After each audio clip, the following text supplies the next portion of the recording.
நேற்று என்ன பார்த்தோம் என்றால், திருவுளியத்தை சிசிசிவன் பார்வையில் நம்புவோர் என்றும் திருவுளியத்தை சொந்த பார்வையில் நம்புவோர் என்றும் இரு வகையான மக்கள், ஒளியின் மக்களாகவும் இருளின் மக்களாகவும் இருக்கிறார்கள் என்று பார்த்தோம். அப்ப இந்த நிலையில நாம் அடுத்து என்ன பார்க்க இருக்கோம் என்றால், இங்கு கவனிக்க வேண்டியது என்னவென்றால், கத்தோலிக்கர் அனைவரும் ஒரு காலத்தில் திருவுளியம் வாசிக்காமல் இருந்தனர். ஆனால் அருங்குடை இயக்கம் வந்து விட்டதால் தற்போது அனைவருமே திருவுளியத்தை தங்கள் கையில் எடுத்துக்கொள்ளும் நிலை வந்துள்ளது. அது நல்லதுதானே என்று அநேகர் கூறுகிறார்கள். ஏறக்குறைய அனைவருமே கத்தோலிக்க திருச்சபையில் என்ன நினைக்கிறார்கள் என்றால், திருவுளியத்தை வாசித்தால் நல்லதுதானே, அதில் என்ன தவறு இருக்கிறது என்று கேட்பார்கள். ஆனால் அன்பிய கூட்டங்களில் எல்லாம் போய் பார்த்தீர்கள் என்றால், திருவுளியத்தை கொடுத்து அதிலிருந்து பொருள் கூற சொல்கிறார்கள். உன் மனதில் நினைத்ததை சொல்லு, சும்மா சொல்லு, கவலைப்படாது என்று சொல்கிறார்கள். அவர்களும் பொருள் சொல்லும் பொழுது தம் சொந்த பார்வையில் பொருள் சொல்கிறார்கள். பாருங்க, அன்பியத்தில் ஏதாவது திருவுளியத்தை கொடுத்து விளையாட சொல்றாங்க, இஷ்டத்துக்கு ஏதாவது பொருள் சொல்லுங்க. அங்க 10-20 பேர் உட்கார்ந்துருக்காங்க கூட்டம். அந்த கூட்டத்தில் இவங்க சொந்தமா, அப்படி போனா எனக்கு பணம் கிடைச்சிச்சு, இப்படி போனா எனக்கு குணமாச்சு, எல்லாம் ஒரு ஊனியல்பு பார்வை. ரோமேயர் 8:5-8 வரை பார்த்தவென்றால், இந்த ஊனியல்பு பார்வை என்பது நமக்கு நரகத்தை தான் தரும் என்று சொல்லப்படுகிறது. அப்ப இவங்களுக்கு நீங்க அன்பிய கூட்டங்களில் சொல்லிக் கொடுக்கும் பொழுது ஊனியல்பு பார்வை, அநேக மறைவுரையும் அது போன்றுதான் இருக்கிறது. திருப்பலியில் கூட ஊனியல்பு பார்வையில் மனித சட்டத்தை அடிப்படையாக வைத்து மறைவுரை கொடுக்கிறார்கள். அதுல யாரும் சிசிசி அடிப்படையாக வைத்து கொடுப்பதில்லை. பார்த்தோம்ல, ஒரு குரு சிசிசினா என்னன்னு கேட்கக்கூடியவர் கூட குருவானவராக இருக்கிறார் என்று பார்க்கிறோம். அப்புறம் எப்படி அவங்க அதுல இருந்து மேற்கோள் கொடுப்பாங்க? அதுல படிச்சாதானே மேற்கோள் வரும், என்னன்னு கூட தெரியல, அப்புறம் எப்படி படிச்சிருப்பாங்க? அதனால் அதுல நல்லதுதானே, அதாவது ஏறக்குறைய அனைவருமே கத்தோலிக்க திருச்சபையில் என்ன நினைக்கிறார்கள் என்றால், திருவுளியத்தை வாசித்தால் நல்லதுதானே, அதில் என்ன தவறு இருக்கிறது என்று கேட்பார்கள். ஆனால் அன்பிய கூட்டங்களில் எல்லாம் போய் பார்த்தீர்கள் என்றால், திருவுளியத்தை கொடுத்து அதிலிருந்து பொருள் கூற சொல்கிறார்கள், கட்டாயப்படுத்துகிறார்கள் என்று கூட சொல்லலாம். உன் மனதில் நினைத்ததை சொல்லு, சும்மா சொல்லு என்று சொல்கிறார்கள். அவர்களும் பொருள் சொல்லும் பொழுது தம் சொந்த பார்வையில் பொருள் சொல்கிறார்கள். சிசிசி பார்வையில் பொருள் சொல்வதில்லை. சிசிசி என்றால் என்ன? திருச்சபையின் மறைக்கல்வி ஆகும். அதாவது அதிகாரப்பூர்வமான மறைக்கல்வி என்று ஒன்று இருக்கிறது நம் திருச்சபையில். அதற்கு பேர் சிசிசி என்று சுருக்கமாக சொல்கிறோம். விரிவாக இதை catechism of the Catholic church என்று ஆங்கிலத்தில் சொல்வார்கள். அதுதான் திருச்சபை நமக்கு கொடுக்கும் உண்மையான மறைக்கல்வி.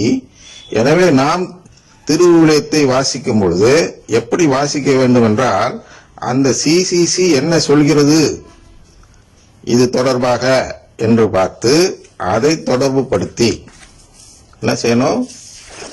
வாசிக்க வேண்டும். அப்போது என்ன சொல்ல வேண்டும் என்றால், சிசிசி சொல்லும் விதத்தில் திருவுளியத்திலிருந்து பொருள் எடுக்க வேண்டும். புரியுதா? அன்பியம் எப்படி நடக்க வேண்டும் என்றால், ஒவ்வொரு அன்பிய தலைவரிடமும் சிசிசி நூல் இருக்க வேண்டும். இல்லைன்னாலும் ஒன்றும் தப்பு இல்லை. அந்த பங்கு இல்லத்தில், அதாவது பங்கு தந்தையிடம் இந்த சிசிசி என்ற நூல் இருக்கும். அந்த சிசிசி, அதாவது இந்த வாரம் இது நடக்க போகுது அப்படின்னு தெரிஞ்சோன்னா, இந்த தலைவருடைய கடமை என்ன என்றால், போய் ஃபாதர்ட்ட அந்த நூலை வாங்கி இந்த வசனத்துக்கு ஏற்ற அந்த கருத்து சிசிசியில் என்ன சொல்லப்பட்டிருக்கு என்று பார்த்து அந்த கருத்தை தெரிந்து குறித்து கொண்டு, தன்னிடம் சிசிசி நூல் இல்லாத போது குறித்து கொண்டு அந்த குறிப்பை வைத்துதான் அன்பிய கூட்டத்தில் விளக்கம் தர வேண்டும். இந்த தலைவர் விளக்கம், தலைவரோ அல்ல பயிற்சியாளரோ யாரோ ஒருத்தர் நியமிக்கலாம். இந்த திறமை உள்ளவர்கள், தலைவர் படிப்பறிவில்லாத தலைவர்களும் இருக்கிறார்கள் என்பதால் இது சாத்தியக்கூறு இல்லை என்று விட்டுவிடலாம். நான் என்ன சொல்றேன்னா, அன்பிய கூட்டம் நடத்த வேண்டும் என்றால் இந்த சிசிசி அறிந்தவர் அந்த ஒரு அன்பியத்தில் இருக்க வேண்டும். அவருக்கு தலைவர் பதவியோ பிரதிநிதி பதவியோ தர மனம் இல்லை என்றாலும் ஒரு பயிற்சி அதிலே படிச்சவங்க இருப்பாங்க. ஆங்கிலம் தெரிந்த படித்த நபர் எப்படி இருந்தாலும் ஒரு அன்பியத்துக்கு ஒருவராக இருப்பார்கள். அந்த நபரை பயிற்சியாளராக போட்டு அவர் இது போன்ற குறிப்பை எடுத்துக்கொண்டு வந்து தலைவரிடம் கொடுத்துன்னு சொல்லலாம். இல்ல பயிற்சியாளரே நேரடியாக விளக்கம் தந்து இது போன்று யாராவது விளக்கம் தர விரும்பினால் அனைவரும் கூறுங்கள் என்று இவர் லீடு கொடுத்துடணும். சிசிசியில் இது போன்று சொல்லப்படுவதால் இதன் அடிப்படையில் நீங்கள் விளக்கம் தாருங்கள். ஐயா உங்களுக்கு சிசிசியே வேணாம், ஒவ்வொரு அன்பிய கூட்டத்திலும் சிசிசி 1 வாசிங்க, தமிழாக்கம் செய்து அதன் அடிப்படையில் இந்த வாசிக்கப்பட்ட இந்த வசனத்தில் என்ன பொருள் பார்க்கிறீர்கள் யாராவது சொல்லுங்க அப்படின்னு கேளுங்க. இதெல்லாம் என்னன்னா ஒளியின் மக்களுக்குரிய அறிகுறி. ஒளியின் மக்கள் நடத்தும் அன்பிய கூட்டம். இருளின் மக்கள்னா அதெல்லாம் தெரியாது, எதையோ ஒன்று சொல்லு சும்மா சொல்லு, நேரத்தை விட்டுட்டு ஃபாதர்ட்ட போய் கணக்கு கொடுத்தா போதும் அப்படின்னு அங்கே ஒரு ஆள் வரும், சொல்லுங்க, அப்புறம் போய் எல்லாம் நல்லா அப்படி அன்பியம் நடத்திட்டோன்னு மன்னிச்சு எழுதிரும். அது வேஸ்ட். அது இருளின் மக்கள், இருளின் அன்பியம். ஒளியின் அன்பியமாக இருக்க வேண்டும் என்றால் என்ன செய்ய வேண்டும்? அட்லீஸ்ட் சிசிசி 1 நினைவூட்டி ஒவ்வொரு கூட்டத்திலும் இந்த சிசிசி 1 இது சொல்கிறது. இதன் பார்வையில் இப்போது வாசிக்கப்படும் வாசகத்தை பாருங்கள், கவனிச்சு கேளுங்கள் என்று சொல்லி அதன் பார்வையில் கவனித்த பிறகு இந்த பார்வையில் நீங்க சொல்வது என்னன்னு அந்த மக்கள்கிட்ட ஏதாவது வழக்கம் சொல்ல சொன்னீங்கன்னா அது ஒளியை நோக்கி இந்த திருச்சபையை அழைத்து செல்லும் அன்பிய கூட்டமாக மாறும். அதான் இங்க பார்க்கிறோம். அது அப்போது என்ன செய்ய வேண்டும் என்றால் சிசிசி சொல்லும் விதத்தில் திருவிழியத்திலிருந்து பொருள் எடுக்க வேண்டும். திருவிழியத்தை வாசிப்பது தவறல்ல, ஆனால் திருவிழியத்தை வாசிக்கும் பொழுது சிசிசி அறியாமல் வாசித்தால், சிசிசியில் என்ன சொல்லப்படுகிறது என்று தெரியாமல் வாசித்தால் நம் சொந்த கருத்துக்காக தான், அதாவது சிசிசி 2779க்கு எதிராக பொருள் அதில் எடுப்போம். அப்படிதான் பொருள் எடுக்க முடியும்.